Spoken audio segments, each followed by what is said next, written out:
दोस्तों, स्क्रीन पर दिख रही ये लड़की जितनी खूबसूरत है, उसकी कहानी उतनी ही ज्यादा खौफनाक है।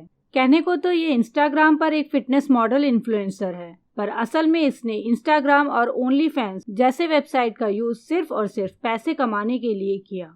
इसने इन साइट से जितना ज्यादा पैसा कमाया, उतनी ही ज्यादा इसकी आदतें भी खराब होती चली गईं। शराब और ड्रग्स का नशा इस कदर इस पर हावी होने लगा कि असल जिंदगी में वो क्या कुछ कर गुजरती थी, उसका उसे होश भी नहीं रहता था। और ऐसे में एक दिन उसके हाथों से वो गलती हो गई जिसके बारे में उसने कभी सपने में भी नहीं सोचा था। तो आखिर क्या थी वो गलती, और कौन है ये लड़की, और क्या है इसकी वो खौफनाक कहानी, ये सब हम आपको आगे कहानी में बताएंगे। पर उससे पहले अगर आपको ऐसी इंटरेस्टिंग क्राइम स्टोरी सुनना पसंद है तो हमारे चैनल को सब्सक्राइब कर लें और सब्सक्राइब बटन के बगल में बनी घंटी को दबाना ना भूलें। तो चलिए शुरू करते हैं। आज जिस लड़की की कहानी मैं आप सभी को सुनाने जा रही हूँ, उसका नाम है कोर्टनी क्लेनी। कोर्टनी क्लेनी का जन्म 21 अप्रैल 1996 को अमेरिका के टेक्सास शहर में हुआ था। कोर्टनी क्लेनी को बचपन से ही डांस और एक्टिंग का बहुत शौक था, और इसी वजह से जब ये बड़ी हुई तो इसने मॉडलिंग में अपना हाथ आजमाना शुरू कर दिया। मॉडलिंग की वजह से उसे अपनी बॉडी को मेंटेन रखना बहुत ज़रूरी था, इसलिए वो रेगुलर जिम जाया करती थी। उसका मॉडलिंग करियर ज़्यादा सक्सेसफुल तो नहीं रहा, पर इसी बहाने उसका इंटरेस्ट फिटनेस में हो गया। अब वो ज़्यादातर टाइम अपना जिम में बिताया करती थी और जिम में ली गई अपनी तस्वीरों को अपने इंस्टाग्राम अकाउंट पर पोस्ट करती थी। शुरू में कोर्टनी क्लेनी की जिम वाली तस्वीरें और वीडियोस वायरल तो नहीं हुए, पर एक दिन अचानक ही उसकी एक वीडियो वायरल हो गई। पहले तो कोर्टनी को भी इस पर भरोसा नहीं हुआ, पर जब उसने अपने वायरल वीडियो को बार बार देखा तो उसे एक बात अच्छे से पता चल गई थी कि उसकी ये वीडियो वायरल क्यों हुई। असल में दोस्तों, कोर्टनी क्लेनी का जो वीडियो वायरल हुआ था उसमें उसने सिर्फ बिकनी ही पहनी हुई थी, और ये बात कोर्टनी क्लेनी को समझने में ज्यादा देर नहीं लगी। इसके बाद कोर्टनी क्लेनी अपनी ज्यादातर वीडियोस बिकनी में ही बनाने लगी और अपनी ज्यादातर तस्वीरें भी बिकनी में ही पोस्ट करने लगी।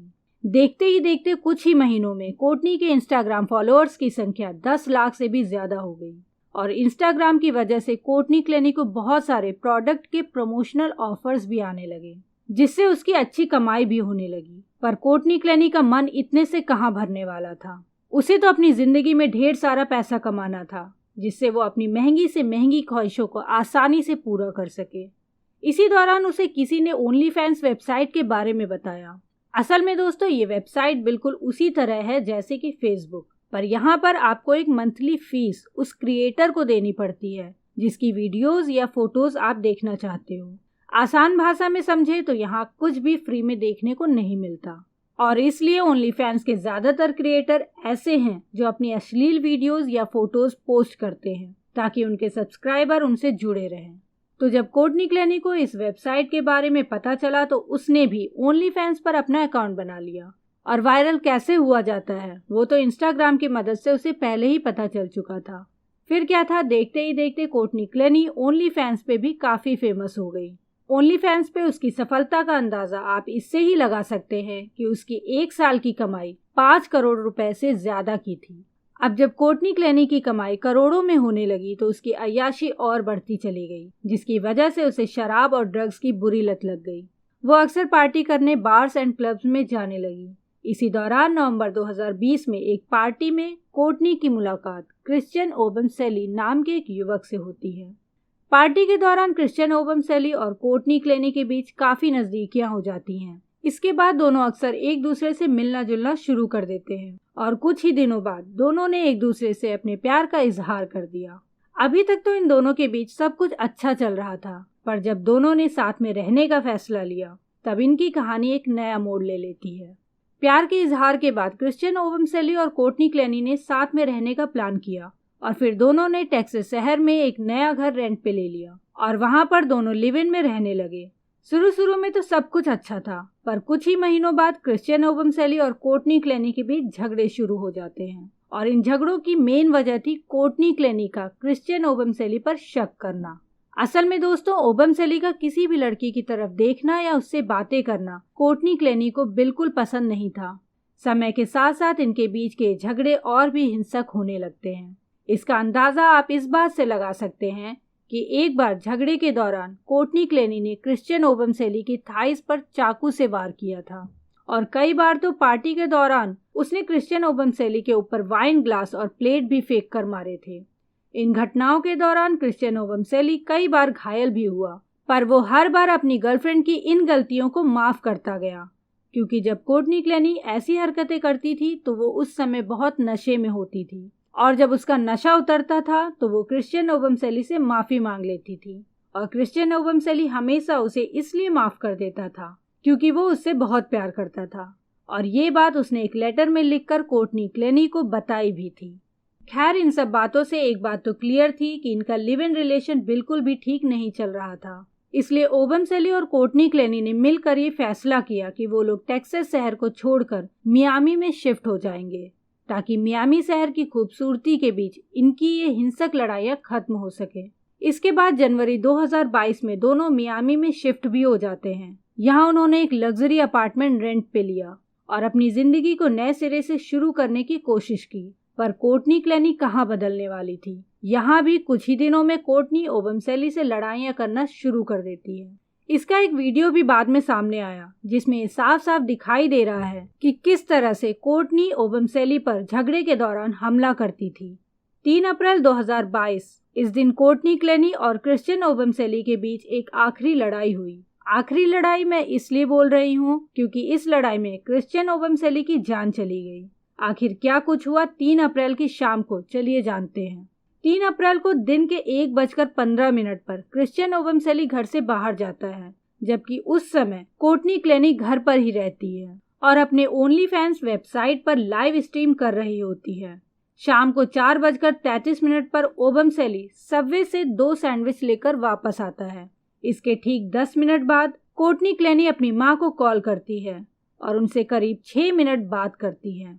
कॉल काटने के बाद एक बार फिर से कोर्टनी क्लेनी अपनी माँ को कॉल करती है और इस बार वो लगभग 7 मिनट उनसे बात करती है।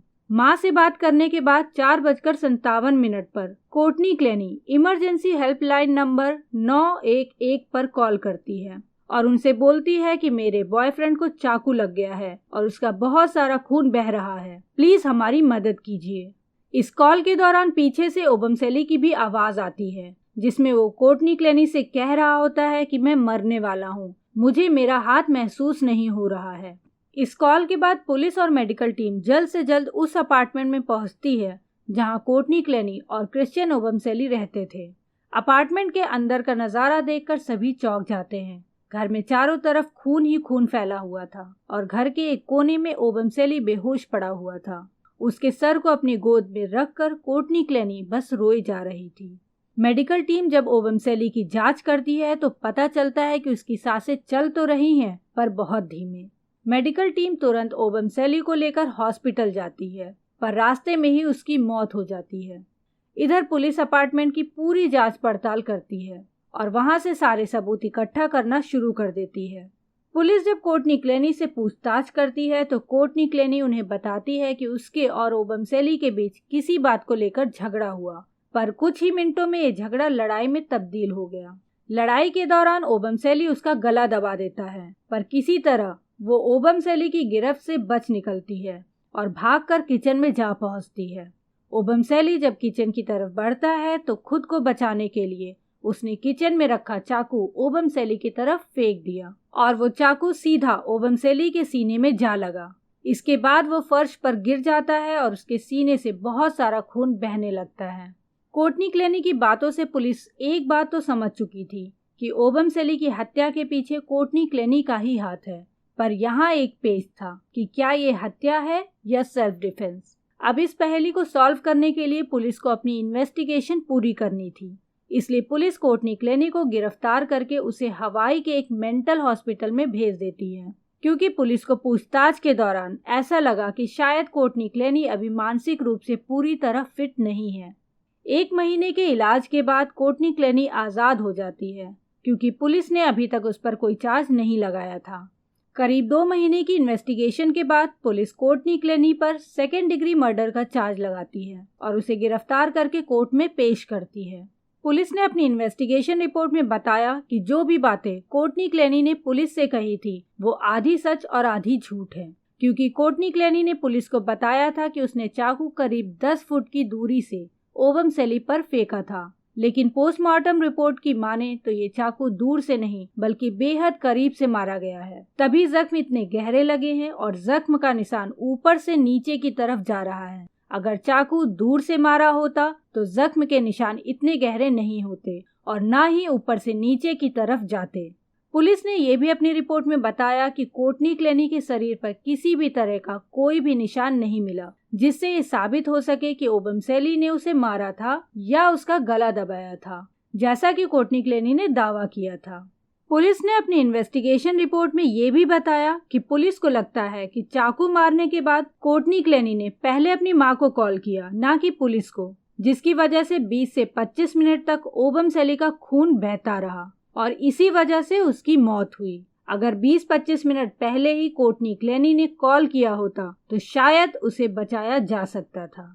इसके साथ ही पुलिस ने कोर्ट में कोर्टनी क्लेनी की मां का वो मैसेज भी दिखाया जिसमें उन्होंने लिखा था कि सेल्फ डिफेंस की बात करना और उससे ज्यादा कुछ मत कहना। और आखिरी में पुलिस ने कोर्ट में कुछ ऐसे गवाह भी पेश किए जिन्होंने ये बताया कि पार्टी के दौरान हमेशा कोर्टनी क्लेनी ही ओबमसेली से झगड़ा करती और फिर उसे मारना शुरू कर देती थी। सारे सबूतों के सामने आने के बाद भी अभी तक कोर्टनी क्लेनी अपनी सेल्फ डिफेंस वाली बात पर टिकी हुई है। अब देखना होगा कोर्टनी क्लेनी को कोर्ट गुनाहगार मानती है या नहीं, क्योंकि अभी तक ये केस कोर्ट में चल ही रहा है। तो दोस्तों, ये थी आज की कहानी। आप सबको ये कहानी कैसी लगी हमें कमेंट में लिखकर जरूर बताएं। और हाँ दोस्तों, जाने से पहले वीडियो को लाइक और चैनल को सब्सक्राइब करना ना भूलें। तो मिलते हैं आपसे एक नए वीडियो में एक नई कहानी के साथ। तब तक के लिए बाय बाय, टेक केयर, शब्बा खैर।